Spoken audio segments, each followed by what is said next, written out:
from probably various parts of the world, chairperson of the organizing committee, president of Namso University, distinguished guests, student scientists, student administrators, and representatives from Nepali diaspora. A very good morning. It's 7:11 a.m. and I'm very excited to be here. It's a great privilege and an honor to be addressing this conference on collaborative leadership, catalyzing interdisciplinary innovation and leadership, and scientific excellence for sustainable development, held in Seoul, South Korea. For me, when I read about South Korea, it was during my economics class and about the extremely fast innovation and development South Korea made through heavy investments in education, through support to the scientific community, and really big importance that South Korea placed in technology transfer. As we gather here today, Nepal is precisely in the same spot where we recognize the importance of technology transfer, where we're striving to achieve quality education for our students, where we're trying to catch up.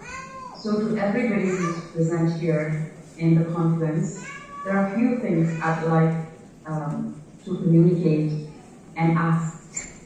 First, Nepal is really in a good position given its diaspora, given its network, and given its readiness and acknowledgement in the Nepali society at large about the importance of technology transfer, and this aspect of collaborating. The second is for all the Nepalis who are in South Korea, I would really request you, urge you, to start forming and building long-standing and strong relationships with the universities and research institutions here. If you could take a year sabbatical to come and teach in Nepal, please do so, and let me know how I can facilitate. We're working on various skills related to science and technology. We have put it out in the ministry's website, Science, Tech and Innovation Bill, and Science, Technology and Innovation Fund that is going to support the research, the hands-on research that's required to leapfrog in technology and the impact that it can have. So please, I would urge you to review that and give in your perspective of the best practices that you've seen and what could be incorporated from where you are to make sure Nepal is similarly a thriving place. Nepal can become a thriving place for technology and innovation and entrepreneurship. Finally, as we progress in the world and the rest of the world progresses, we cannot undermine the importance of climate change and the negative impact it's going to have. Therefore, it's even more urgent for us to come together to really across borders, to think across the disciplines. When we talk about climate change and sustainability, I think it goes far beyond just national borders, regional borders, or just one particular discipline of research. It cuts across people's livelihood, it cuts across what they are able to do, what they're able to afford, it relates to migration. So it's very important to think cross-disciplinary and really think from the perspective of the vulnerabilities climate change is going to place on developing countries like Nepal, and the urgency at which we need to work, not just in Nepal, but across the nations, to take care of the adverse impact of climate change. I wish I could be there in person. I have budgetary discussions going on, so with apologies, I'd like to convey, regardless,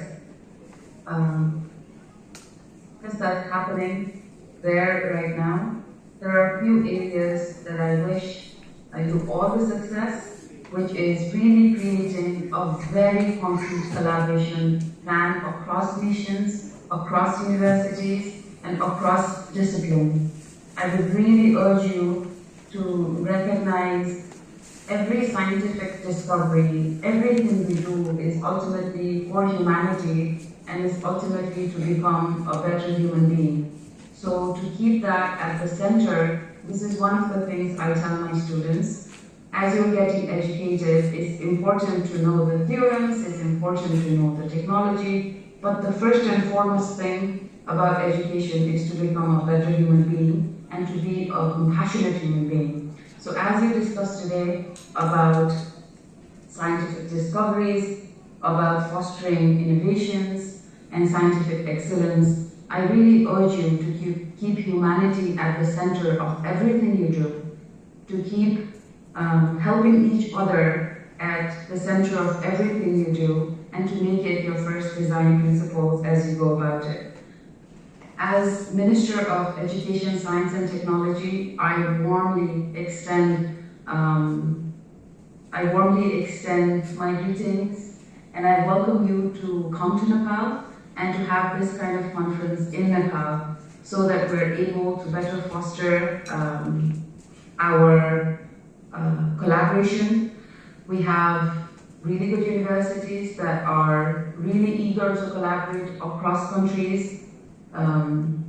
We're working to really revamp the technical vocational education sector. We're creating strategies on how we as a nation work on adopting and also realizing the risks of advancement in artificial intelligence. We need support, and there are very concrete areas where technology can come in, where there is wildlife-human conflict, and to think scientifically about it, to come up with ways in which we can work to mitigate these kind of conflicts. And of course, the thing I mentioned earlier, climate change, is we're very high up when it comes to climate change vulnerabilities. So this is in my priority list is quite high. With that, I really wish you all the success in this conference. I hope you're able to achieve a really good collaboration. And like I said before, Nepal is really ready and open to all the diaspora that's out there. Please do not forget there are opportunities of collaboration across NAST, across Kathmandu University, Tripura University, Purbanchal universities. You let me know what I need to work on, what I need to do to facilitate for you to come back, even if it's for 6 months, if it's for a year, for you to lead scientific projects in Nepal. Thank you very much. With that, thank you again to the organizing committee for inviting me.